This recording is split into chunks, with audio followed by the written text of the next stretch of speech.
Welcome, everyone, to the Big Blue United podcast. I am Dan. I'm here with my main man, Colin. How you doing, dude?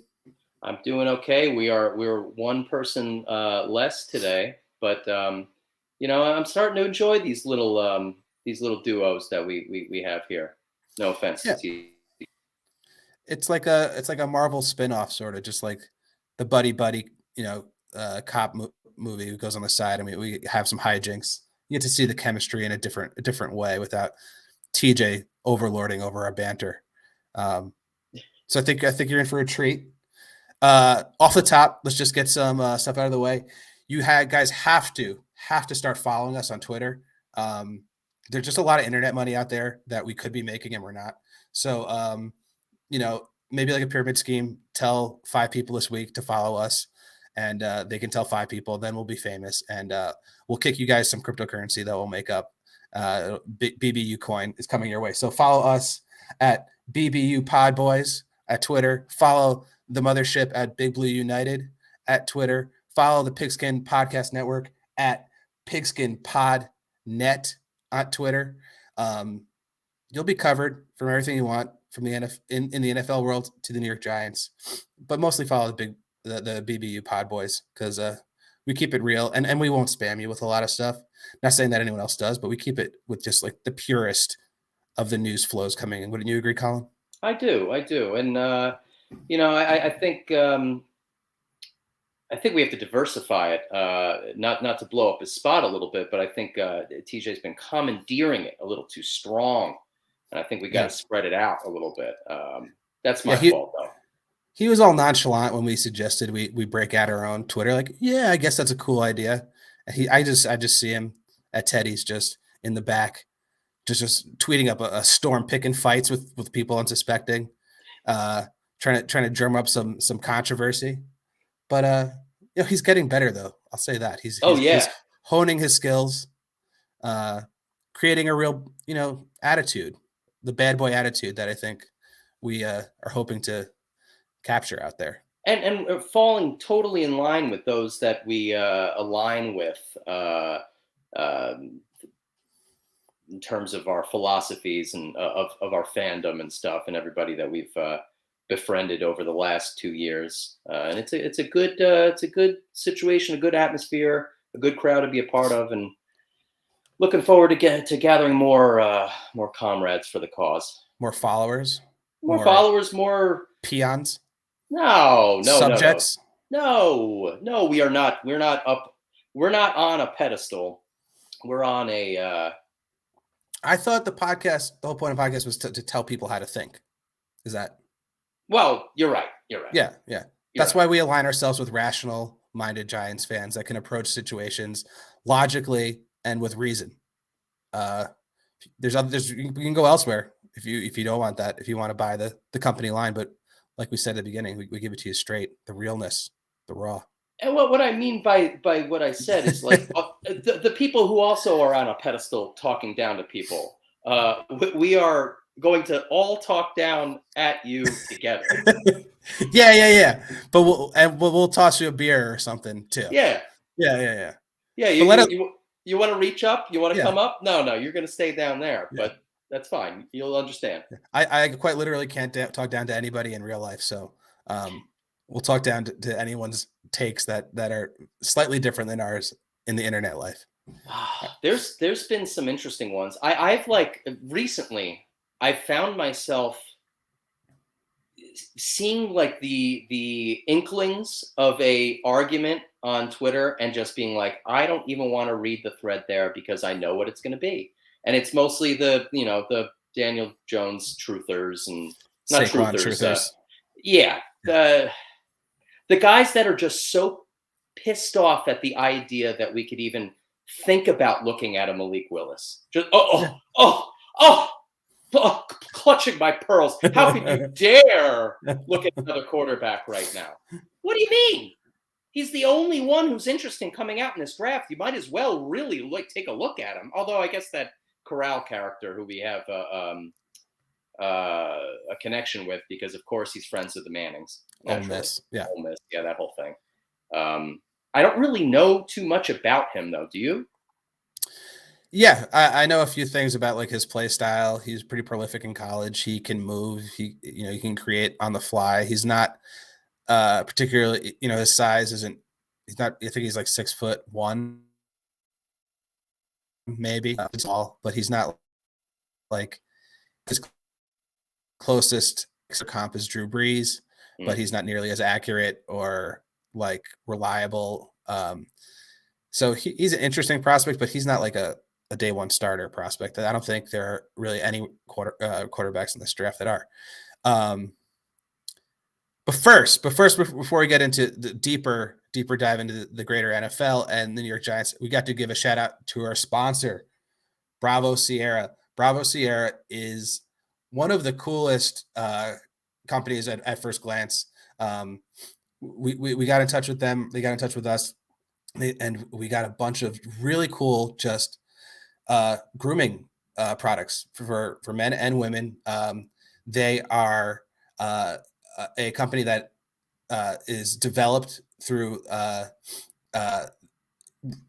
partnering with the U.S. military. Thousands of U.S. military enlisted soldiers and veterans all I've road tested these products from body wash to antiseptic wipes to deodorant to uh, almost anything you could think of that's going to get you hygienic, bacteria free, clean and fresh.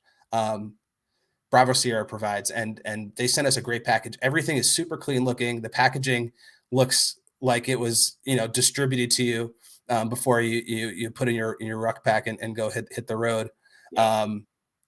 And it's just super cool that they spend a lot of time and a lot of attention to packaging, no frills, but delivering a super high quality product. If you want a scent, they've got really clean, crisp scents: citrus, cedarwood, sandalwood, fig. I don't know what tonka bean is, but it sounds cool and it sounds tough. If you want to Oh, smell tough, I think if you want to smell tough should be their tagline, but I don't know. Colin, what do you think about Bravo Sierra? well, tonka bean. I mean, you smell like a truck, but like in a good way. I think. Yeah, yeah, tonka bean and lemon. That's the scent that I got, and it's pretty cool because it's faint, but it's there. Like you gotta get in there to Yeah. know. So it's like you're not going to be the guy that shows up to hang out with his buddies and you're like, oh, dude, what are you trying to do here? But Yeah. if someone wants to get in close to you and really get familiar, they're going to be like, ooh, this guy knows what's up. He smells clean at least. It's like the anti, and I don't want to say their name because we're only doing this product. The anti what you heard about and smelled for years with the body In sprays middle school, in the middle school, and just the monster drinking just moron guys. the Really, monster drink of body wash. yeah, Yeah. yeah, yes. It's not that. It's not No, that. it's not that, and you're right. It's not overbearing, and that's what I mean by it. It's not like this. You walk in the room and it's like, oh my god, no. It's like it does its job. I was really floored by the packaging. Also, I mean, I love that utilitarian look. Just like here's what it is. Here's a little thing on it that says what it is, and it gets the job done. That's all you can ask for. Yeah, man, I can't speak more highly of this brand. A portion of all their sales goes to military vets. It's available at GNC. Check it out there. Check it out the website at bravosierra.com. Just good stuff all around. And I think the thing that I like the most is, and I want to ask you this question: Yeah. what do you call the piece of luggage, we'll say, that you put your toiletries in? Uh, What do you uh, call it yourself? um, like what just holds just the toiletries by itself? Yeah, like when you're packing your bag for a trip and you need to get your toiletries, you're like, what do you put it in a Ziploc bag? What do you do? I have a toiletry bag, like And you call a it a toiletry bag? yeah, I do. I learned probably like 5 years ago that you can also call it a DOP kit. Hmm. And that's a really dope name. And they also have a DOP kit, just a really clean canvas bag that all this stuff came in. And it's just a great way to carry your stuff around, ultra rugged. Um, I don't know. Bravo Sierra. Check it out. bravosierra.com. Well worth it. Yeah. All right. Back at it. We want to talk a little bit of Giants stuff. This is like the pits of the pits for Giants news. So if there's something you're like really wanted to hear us talk about, I'd be shocked. Um, but off the top, there was some interesting news that came out about Patrick Graham. I think it was reported. I forgot where I saw it. It was widely reported. Colin might remember, but just his reasons for leaving. There's more to it than it seems. And Colin, anything about that reporting you want to highlight for everyone? Well, I thought it was interesting. It was something that I thought was very possible when it happened, but there was no way of knowing until after the fact. And who knows if this is actually true or not, but it wouldn't surprise me. Apparently, from this report, actually, where did I see it? It was Giants Wire, is where I saw it, which is part of USA Today. But Right. more or less, he was upset with the Giants front office and ownership with how they handled the whole Brian Flores situation, which tends to infer that any of the speculation of just kind of a sketchy way about going about things is possibility. And especially, I mean, there's going to be a bit of camaraderie there, and he's going to feel like, especially though, I mean, they're friendly and all that kind of stuff. And if he feels like there was some wrongdoing done, I don't blame him for wanting to get out of the whole scene. Not to mention the fact that he was with the organization for the last couple of years and saw multiple head coaches fired. So Yeah. if you see something that's a little unstable like that in a situation like that, well, maybe you go with your buddy out in Vegas and just start new on a team that's in a better situation now than the Giants currently are. So it's interesting to me. Where did you take away from it, from what you read? I thought a few things were pretty interesting. I think it might have been Dan Duggan I read his tweet where he sort of outlined some of the grievances. Um, but one of the things was he was really taken aback by the Giants promising to stick with Joe Judge, whom he's very close with, Yes. and then sort of flaking on him after 2 years. Outside of the sort of extenuating circumstances that Joe Judge found himself in and sort of put himself in. Speaking to what you were saying as far as like stability, that doesn't do a lot to sort of foster that environment. Then another one was sort of like a timing thing, which I thought was really interesting because I remember this happening. The Giants announced sort of just, I don't know, willy-nilly that Patrick Graham was going to be coming back as a defensive coordinator Yeah. while he was still interviewing for the head coaching job with the Vikings. And I don't know what that means. I don't know if that means that they knew something he didn't know, or if that meant that that he wasn't really in contention, or it really just shows that it's taking his interviewing or his candidacy for that job less seriously. So I can imagine that rubbing you the wrong way. Yeah. And it's really a shame too, because I think he was widely beloved by fans. Sort of like the only bright spot in just like a really bad 4-year run for us. And you sort of hate to see people leave on bad terms, but I guess there's going to be some downside, some bad side effects of cleaning house. And though I feel bad for him and appreciate what he did for the team, like I still think, obviously I think we're better off. I think the team is in a better spot. Just a shame that had to shake out on bad terms with Patrick Graham. Not to mention, too, I mean, we got another exciting defensive mind to replace him. So, well, without a doubt.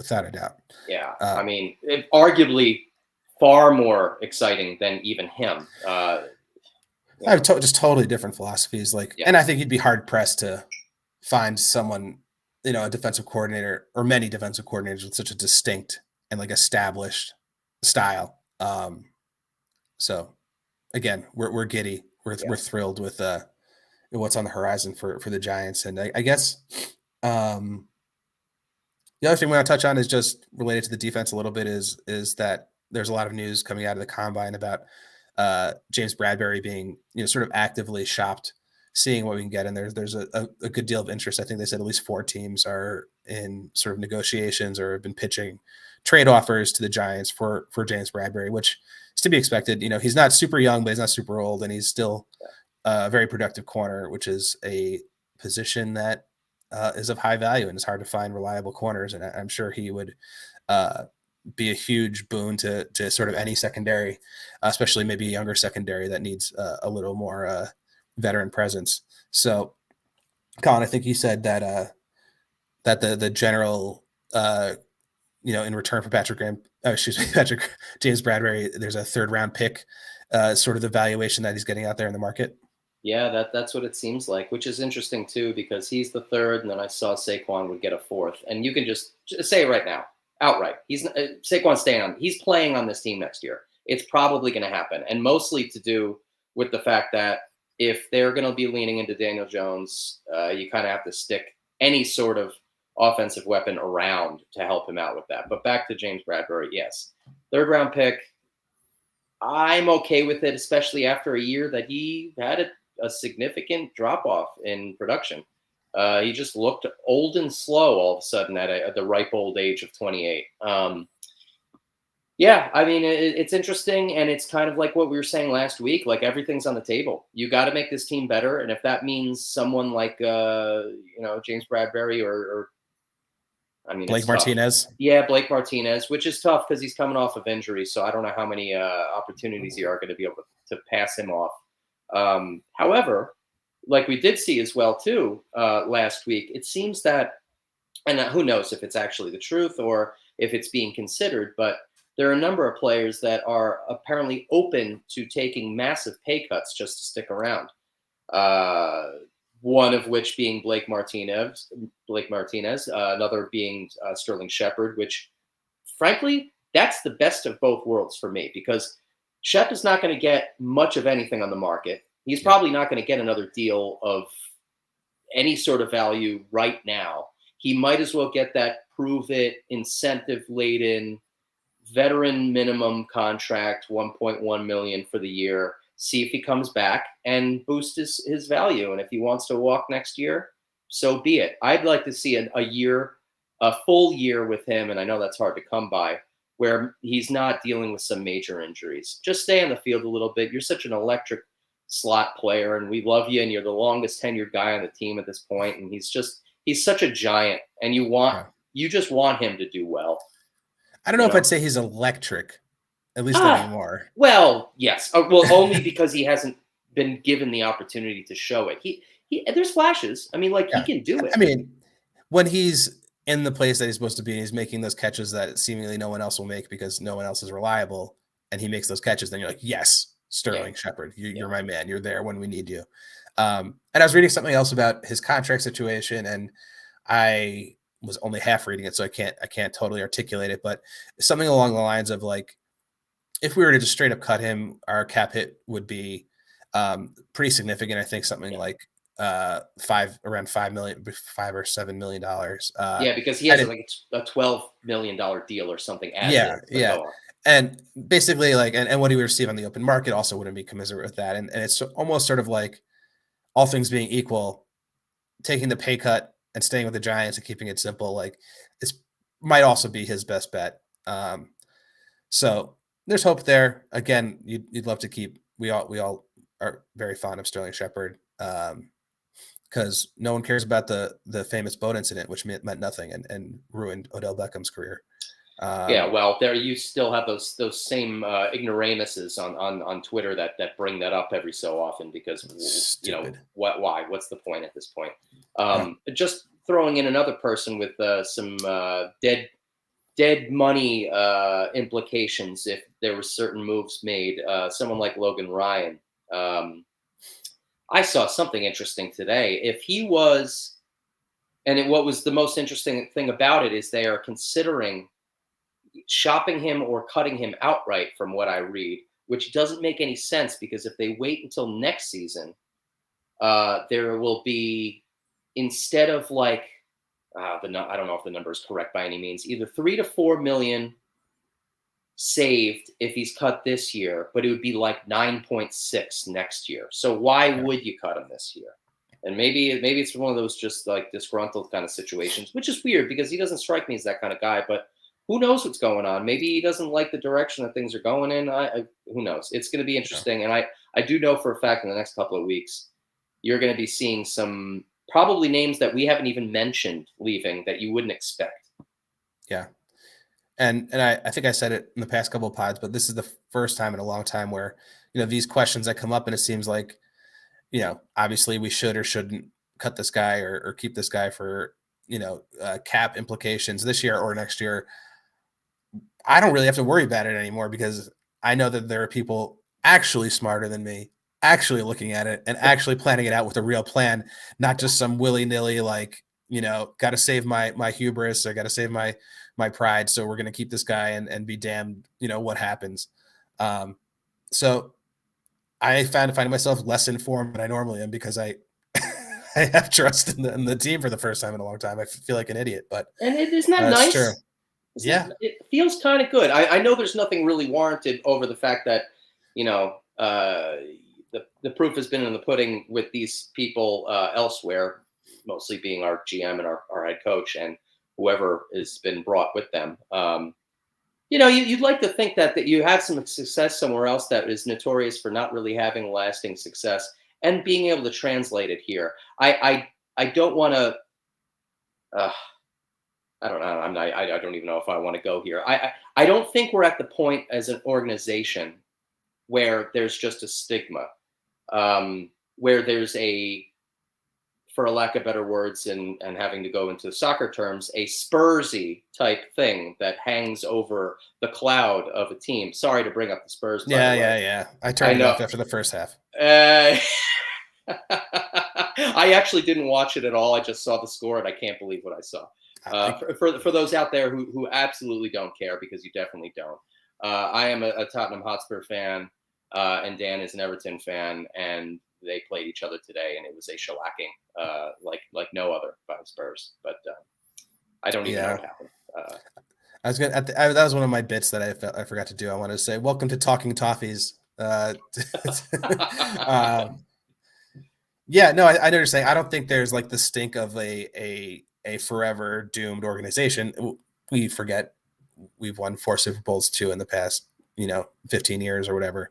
Um, so it's not that, and traditionally the Giants have been an organization that treated people right and haven't been like mired in corruption, Yeah. at least that we know about.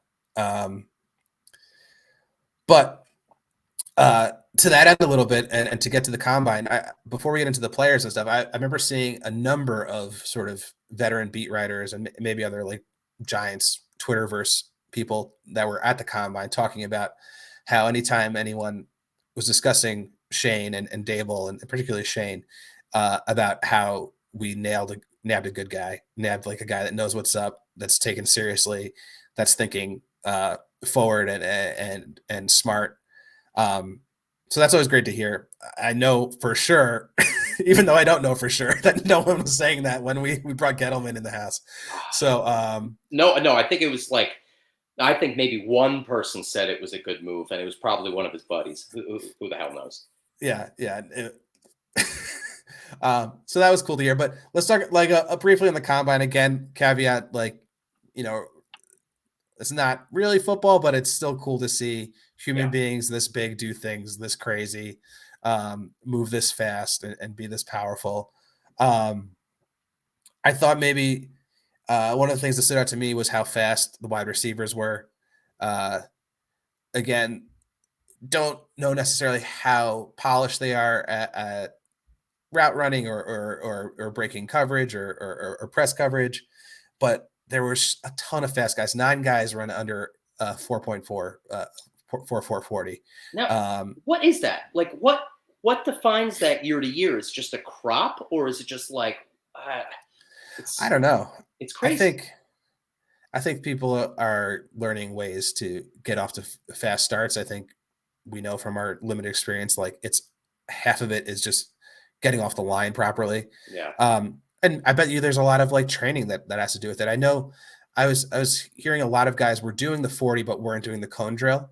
Hmm. And I'm wondering if you're able to like lift a certain way to get muscles really strong for straight line sprinting Huh. that aren't ideal for doing the super agility things because they're all doing the agility drills at the pro day. So what if this is just my, half baked theory, are like lifting a certain way, lifting like real powerful, real bulky, and just so they can have that straight line speed. And then they'll loosen up and get agile in a couple weeks or whatever, a month for their pro day to do the agility Like Thibodeau, or the defensive end prospect that's looking more and more like at least the talking heads are talking more about him going to us at 5. He did that exact thing. He ran a 4.59, and he decided not to do the cone drill, which A that lot of guys, plays right yeah. into what you're talking about. And it might be because, more prone to injury or whatever, True. turning like that, but maybe it could also be gamed a little bit. I wouldn't be surprised. Mm. But in any case, I think that the fastest 40 way on Baylor. Really don't know anything about him because I don't follow college football at all, but that's fast. And then just like a whole slew of guys that were already in the mix running that route. One of the most interesting dudes, I think, was from South Dakota. South Dakota State. Christian Watson. He's like 6'4", but he Yes. ran a 4.3640. Yeah, and his athletic profile was like off the charts for wide receivers in like the last couple of years or something. Yeah, Which is interesting. yeah. It's just like I just seen. It's like a freak show. It's like these guys are just the most amazing physical specimens ever. And I wanted to also highlight the cornerback situation. I know everyone's been talking about cornerbacks and how the Giants Oh, uh, are I know where could you're be going. making it. And I know who you love the most is Trent McDuffie, right? Because he's a nice Irish lad Um, nope. from Washington. He's been shooting up the boards. People love him. They say he's really smart, really athletic. He's the kind of guy that could wear the green dot on the helmet and call the defense. Really? Yeah, and he's from your homeland, I think. But me, I'm more of a Sauce guy, Oh no, more of a Sauce Gardner I'm guy. sauce all day. After No, that too. you're McDuffie. Oh, okay, I'm McDuffie guy. Yeah, Yeah, that's yeah. it. Yeah, I don't have a choice here. No, no. But anyway, those guys showed out. I think LSU's Stingley, is that his? Yeah. He didn't participate. So that sort of opened the doors to a few other guys.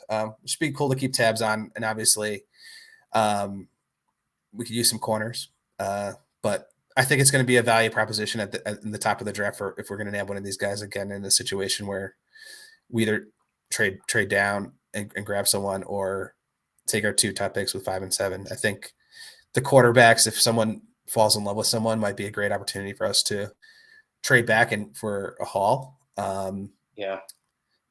But I want to talk about freaks again. That's where I sort of got off the rails.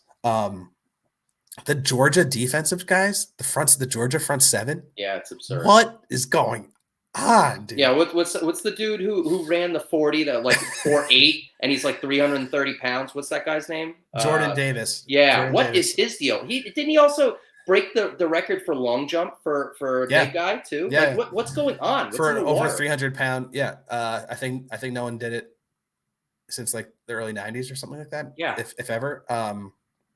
But I will a little anecdote. When I was visiting my in-laws in Florida over Christmas, I was speaking to one of their country club a friend's son's that's a Georgia grad. He graduated in the past couple of years, so Nice. he was big in it. It was around Christmas time, so they were making the push for the national championship. And I was like, I don't follow college football really, man, but who on the Bulldogs? Who's the guy throughout the entire team? And he's like Jordan Davis. Huh. He's a monster. And then I looked up his stats. It's like, yes, he is a monster. And now that he's showing out like this in the combine, is just crazy. Just a human being that's 6'6", 346 pounds, running a 4.740 is just death on wheels. I don't know. I mean, Like, he'll go in the first round, right? Like that's oh, just absolutely. yeah. That's like someone might reach for him, but it could be like a thing where if Neil or Icky drop to 5, we trade back to 7, and then we have a pick in the teens. We could get him to put in the middle of our defensive line and just bend people over. The other guys, Trayvon Walker had a crazy day, and he's being projected a lot to the Giants in a lot of mocks all of a sudden out of this I've because seen he that just as had the second pick he's been sliding in there. Yeah, I think he's is he a DN or he's like a lot like outside linebacker hybrid DN? More like that. That's what it seems. But I think he's sort of jumped all the other guys that are traditional defensive ends. If people are looking for a pass rusher, he's sort of the more enticing, just talent if you're looking to bolster the defense and not choose a guy in the secondary outside of Yeah. Hutchinson and Thibodeau. But just crazy. Everyone, like all the other guys, Wyatt from Georgia, another interior defensive lineman, had a great day. There's going to be, again, I think it's just showing you that there's not like absolutely top tier guys that you have to have, Hmm. like a plethora that could be good to great. And it's just a deep round, especially which all just promotes the hope that we trade down and get more draft equity, because I think there's going to be players further down in the first round and into the second, third, and fourth rounds that could be huge contributors right away to a team that utilizes them smartly and has a real focused system to utilize them in. Which plays right into our hand, man. I mean, like we need a haul, and if you can get um, that value late, like I saw one mock draft earlier today.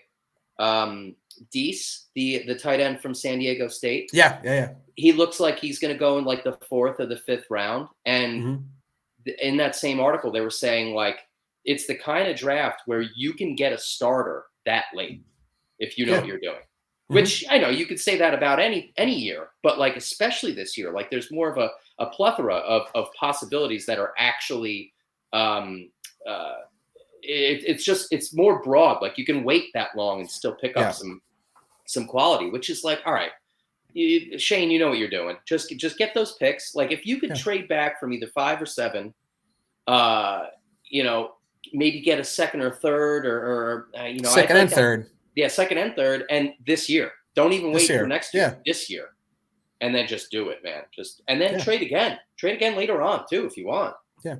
And I was trying to say it before, but a lot of these players, from all like the little scouting blurbs I've read, um, are like very specific kind of players. Like they play a certain style. And if we have these coaches that have a very specific kind of offense and defense that they like to run, and smart front office, we can get the guys that we want to do certain things the way we want to do them in those other rounds. We don't need a guy that can do absolutely everything every way. Thank you for bringing that up because I wanted to ask this before. And I haven't like really delved into Wink Martindale's defense, fully yet. I mean, from everything he's done with the Ravens and all that kind of stuff. But is this going to be a pure 3-4 defense under him? Um, I don't know. I guess I haven't really thought about like formation type. You'd think so. He likes to blitz so much. Um, that most likely will be, but it's predicated on having those long, strong corners that like to hit, and having like sort of a real strong middle of your defense Yeah, with some quality middle linebackers and guys that are going to hold up at the point of attack, which we already sort of have a little bit. I yeah. think there's a lot of depth at linebacker coming out. Again, a bunch of different flavors, a lot of really fast coverage linebackers, and also a Mm, couple thumpers. Leo Chanel, who we talked about yep. last pod, um, had a great combine, and his whole thing was just being like an old school run stopping captain of the defense. And that's kind of guy that'll be there in the third round, maybe. That Wisconsin Um, linebacker, that typical kind of situation. yeah, Yeah. yeah. Um, and then just a bunch of linebackers that are crazy fast, like linebackers running 4.4s, 4.5s, 4.6s, and being 6'2" and strong as hell. So everything's positive this time of year with the combine. And I know you wanted to talk a little bit. I don't know this, but I know this about how Riley Dixon can get off the team, and we have to draft this punter from San Diego. Yeah, Arizona, Matt, yeah, Ariazi or no, Ariazi, Araiza, yeah, or Arazia. Arazia or Yeah, Raza, something like I don't that. know. Too many A's. I can't. As an Italian, I feel bad, even though he's not Italian. But I mean, he yeah, he boots the ball 80 yards at a clip. yeah, So, and he also hits people. yeah. I I mean, saw. I we're a punter podcast. Like well, that's I a mean, that's well, should I share the story of the favorite meeting of a giant that you and I were of our involved in? favorite giant of the Yeah, past 20 years. Sure, yeah, yeah. yeah. Okay. Well, all right. So after a night of partying pretty hard, Revelry. Yeah, it was a good Mayapack, New York outing for you and I. Where did we go? What did we do? What night was that? Oh, we were at some party in Secor, Oh uh, yeah. Oh yeah. which I don't need to get too deep into it, I but think I think I think if you say party in Secor, it's a if you know kind of thing. yes, absolutely, and I'll leave it at that. Yeah. But we had the idea of very early in the morning the next day driving up to Albany because the Giants camp was still going on up there. Because what was the connection? It was your sister had a connection, right? It was like a boyfriend at the time had some sort of an in. We were able to get the on the Oh field yeah, her high passes, school boyfriend's dad worked for like Yes Network or something, and yeah, was able to get us tickets or a pass. Um, which was so by yeah, far the coolest thing ever because we weren't just like one of the fans on the bleachers way on the other side of the field. Like we were sitting behind the bench. Like yeah. the players were right there. And I remember we walked into some little like kiosk tent kind of area, and I don't know why we were right there, but I felt like the skies opened up, the sun, all of a sudden it was a cloudy day, and all of a sudden the sun came out. It was shining on me, and I didn't know why. There was like a magic in the air. There was a Then power. the Halo soundtrack started to play. Just like Yeah, oh, exactly. And then I turned to my left, and who do I see walking towards me? But the bronze Adonis himself of punting, but Jeff Eagles. There he was. He comes walking right in. I go right up to him. I didn't even know I had an outer body experience. I'm like, well, I just felt like I needed to be in this man's presence. I go right up to him and I say, Mr. Fiegels, you're my favorite punter of all time, or something along those lines. And I asked him to sign something. He's just like, well, that time is for afterwards. But he shook my hand, and I thought my hand was broken. I thought that was it. For some reason, saying Mr. Feagles sounds like a joke or like a character from like Boy Meets World or something. Oh, Mr. Um, Feeney. yeah, but Mr. Feagles sounds like a prank.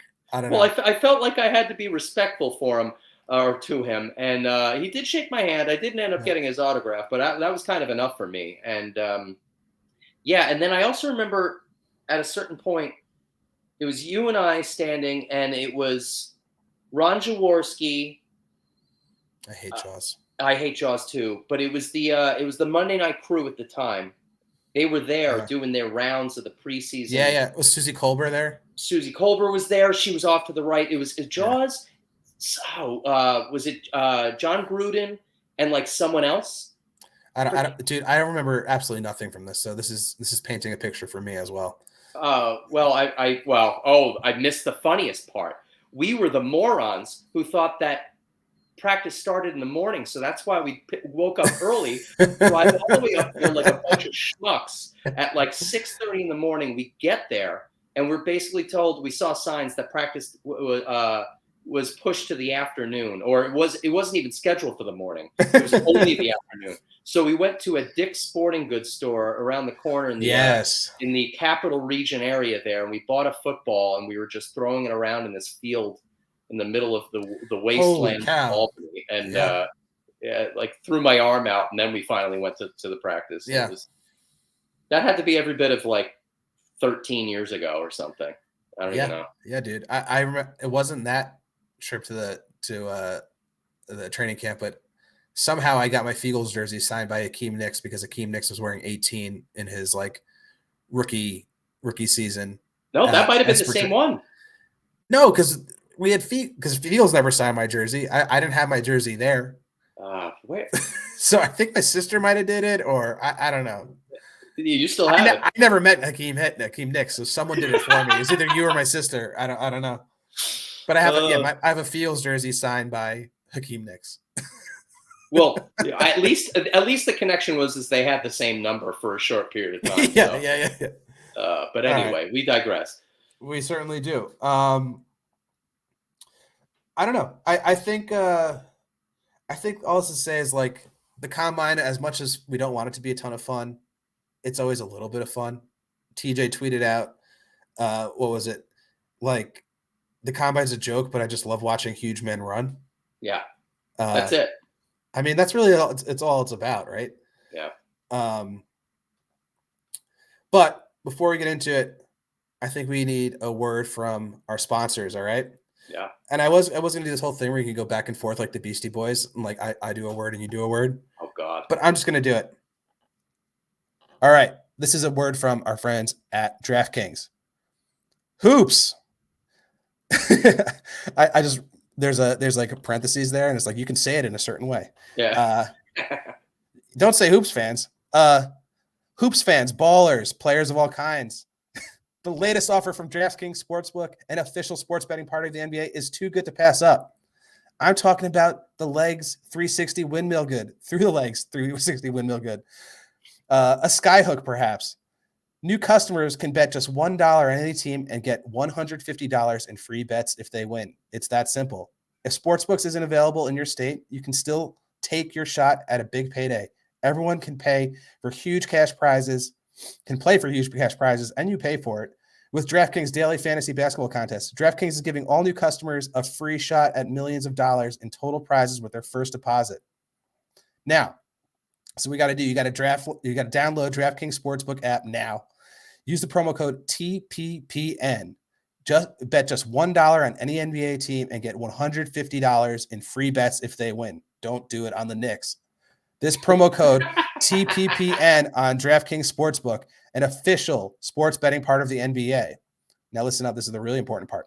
Got to be 21 plus. Minimum age and location requirements vary by jurisdiction. See DraftKings.com/sportsbook for full list of requirements and state-specific responsible gaming resources. Void where prohibited. Minimum $5 deposit. Gambling problem? Call 1-800-GAMBLER. In Tennessee, call or text TN Redline 1-800-889-9789. In Connecticut, call 888-789-7777 or visit ccpg.org/chat. In New York, call 877-8 Hope NY or text Hope NY 467-369. Hey, do you have the number for the Atlanta area? Because I think Calvin Ridley could use one of these numbers. Great segue, Colin. One of the best segues I think we've ever had in this entire podcast. Yes, Calvin Ridley gambled $1,500 on like a number of different parlays. So a man after my own heart as far as betting parlays, but he's betting a lot bigger money than your boy gambles. But I think he had an 8-team, a 5-team, and a 3-team parlay, which included his own team, which is probably not a great idea, even though he wasn't playing. I mean, it's a simple rule. You don't have to do it. Or if you do it, like, don't do it legally. Do it illegally, Calvin. Be smart, man. Don't register your name at whatever sports betting like online app you're using. It got flagged, I think, and they relayed the message to the NFL, and the NFL is not allowing Calvin Ridley to play next year, What a which moron. is wild. Because if there's one thing the NFL is about, it's about asking you to gamble nonstop on the NFL. But if you're a player, you're screwed because you gambled a couple $100 on a long shot parlay. But I guess it's a zero tolerance policy, and that's a sort of tough thing to deal with anyway. Zero tolerance policies. What do you think? I saw a video, a compilation video that someone tweeted out after the news broke of all the plays that could possibly have been him thinking about gambling while he was playing. Oh, he was actually playing that week? Well, I think what it was more than anything else was alluding to the fact that maybe he was doing this prior to this year as well. And it's the first time he got caught. Yes, exactly. Yeah. And there are plays that are egregious.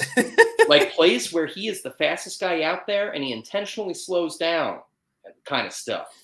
And is that why the Falcons have like the worst red zone offense in the NFL? Well, no, that's the Giants, but Falcons are too far behind. Yeah. I don't know. I saw it and it's like there's a lot of those plays where he would stop direction, like stop, go another direction and actually run backwards. And it's just kind of like, like there was one play where he sprinted towards the sideline. It was towards the end of the game as if he wanted to get out of bounds to stop the clock. And he outright did not. Like he was running towards it and then he turned upfield for whatever reason. Just like, guy, what are you doing? It's like So you're playing Madden online in 2004, and you have like super lag, and you're wide yep. open, and then all of a sudden he just goes off the field. Uh-huh. Yeah, Yeah. Yeah, exactly. I'm talking about Greg Jennings. Yeah, put the team on your back, dude. He did not put the team on his back. No, he didn't. Well, that's gonna be tough. This friend of the pod, Mike, is a longtime Calvin Ridley fanatic. He just likes the name really above anything, and it's gonna be another year where he's gonna be separated from the man he named us. So I'm torn, thinking of you. So at the end of last week's pod, I implored you, Colin, to watch the amazing Genius documentary on Netflix chronicling the early years primarily of Kanye West. And I'm sure you didn't watch it, but I'm No, sure you not got yet. reasons. I will. I will. I will. I will. I will. The man, that clip that I sent you the other day really did it for me, man. Because it just, I mean, you know how I'm an unabashed Talib Kweli fan Mhm. for almost probably half my life, and someone of which who I know the history between the two of them, and Mos Def and Black Star and that whole thing, and to see Kanye just not not even just not mention the fact that he was helped very much by a group of people, including Talib and Mos, but outright disrespect Talib, almost like to get laughs out of the group that he was hanging out with because they thought it would be funny. It doesn't make any sense to me because Talib's not a guy to be known to be a jerk by any means. He's like a very humble kind of individual. I mean, he's part of that whole backpack hip hop crew of the last 20 years of like the conscious rappers or whatever you want to call them. And he's just a friend of this guy. And yes, you made a very good point. Kanye is an insane person, so that's probably why it went that way, because he's all Yeah. about the ego. But yes, I will watch it because the early days and the early years of him coming up are definitely the most interesting. So I Yeah. mean, I can't believe how long of a film it is. You said it's 3-4 hours, something like that, or even more. Yeah. I think it's closer to 6.5. Wow. I mean, it's three installments. Hmm. But it will inform a lot of that treatment of Talib. You see him do it to a lot of people in his life, which is really Yeah. sad. And Talib, more recently in the news was there when uh, went out to uh, what's it called? Not Idaho, Wyoming, Oh yeah. to visit him, to check up on him when things are going off the rails. I think a couple years ago, Uh huh. try to keep him grounded. And there's a lot of back and forth. They were beefing. I think we shared some of Talib's podcast talking about what went down. Yeah.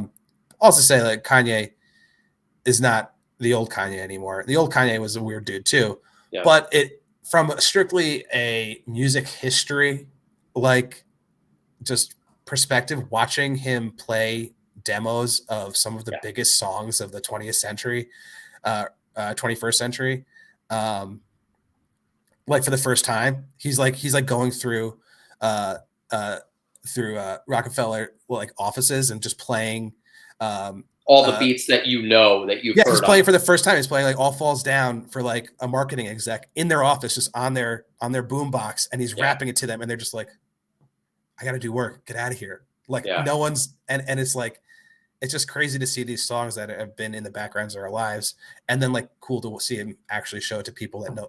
He's showing it to all these rappers and like big name rappers, like all these songs, and they're not totally getting it, but like once he shows it to Pharrell, who like really understands what's going on, like musically, Pharrell's brain explodes, and like Yeah. that moment was one of the coolest things I've ever seen. Um, Yeah. Because talk about geniuses. I mean, he's yeah, right up there too. So but Talib and Mos Def are in it, and they have two really cool scenes. Mos Def has a really cool scene in there, so check it out. I don't know yeah. why I'm pitching this, but I think you'd enjoy it, and I think our, No, our and listeners would enjoy it.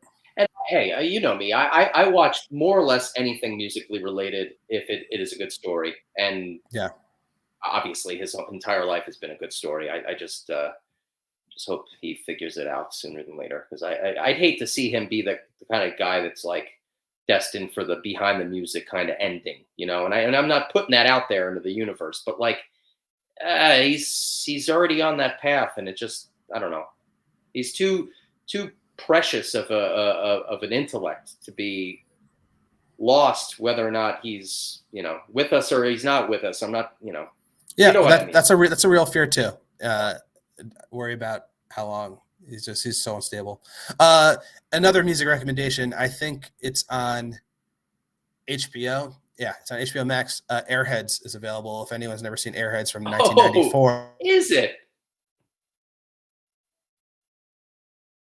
it's a great movie. Brendan Fraser, Adam Sandler, Steve Buscemi, Chris Farley.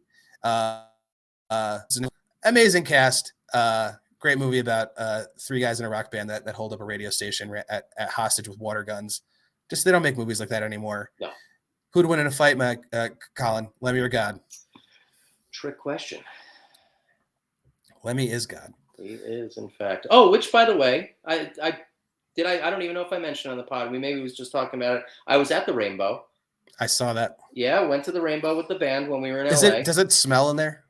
The place rules. Like, I thought, it's the Rainbow. You hear about it. It's legendary, whatever. But like, it's cool as hell. And I know a lot of people think it's like overdone. It's a very touristy thing. But like, we played the show and we were just like, all right, why don't we just go do the touristy thing? We went there. We had dinner. Pizza was pretty good, and that's hard to say about California, frankly. So, what's cool about it is it's like a house. It really is more like a house than it is a building, because you look at it and it looks like this kind of like shanty. Like almost like a weird windmill looking. It looks out of place for the Sunset Strip. Like, it doesn't make any sense. You go in and it's like a bar in every room, and it's very comfortable. All the seats, all the booths are like couches, basically. We sat in the Zeppelin table and all that. We were told by Craig, our drummer, after the fact that it was the Zeppelin table. I don't know why he didn't tell us while we were there. I would have thought it was a lot cooler. But if you look at pictures taken of them in the 70s, it's straight up where we were, and we took pictures there, and it was awesome. And yeah, it was a good time. And Justin, our guitar player, had him stand in front of the Lemmy statue at the bar, which. There's probably 7 bars in the whole place, and the bar that he was always at is this like quasi indoor outdoor, and it's small, and it has like the video gambling machines at the end that he'd always play, and the statue's sitting there. It was one of those things where if you're in LA and if you're a rock and roll fan, go check it out. It's cool. Yeah, I remember seeing a documentary on Lemmy in his later years, and he literally would go there all the time, just like even in his like 60s or whatever. Oh, eat just all his meals, like that was he it. actually lived there. Yeah, that's excellent, man. That sounds like another aspect of an excellent trip. Yeah. Check out Neck Scars on Spotify if you need to pump up some jams. Great stuff, great driving music. I recommend it if you got to drive ahead of you. You gotta pound down to the supermarket, throw on some Neck Scars. It'll get you going. Oh, thanks. That being said, that's it for us this week. We love our listeners. We hope you appreciate us and appreciate us talking down to you. We'll be back next week, I think, with TJ. Hopefully he'll be back. Follow us at BBU Pod Boys. Follow the brand at Big Blue United. Follow TPPN at Pigskin Pod Net, and check out Bravo Sierra, BravoSierra.com. DraftKings 143 forever and ever. Goodbye. Later.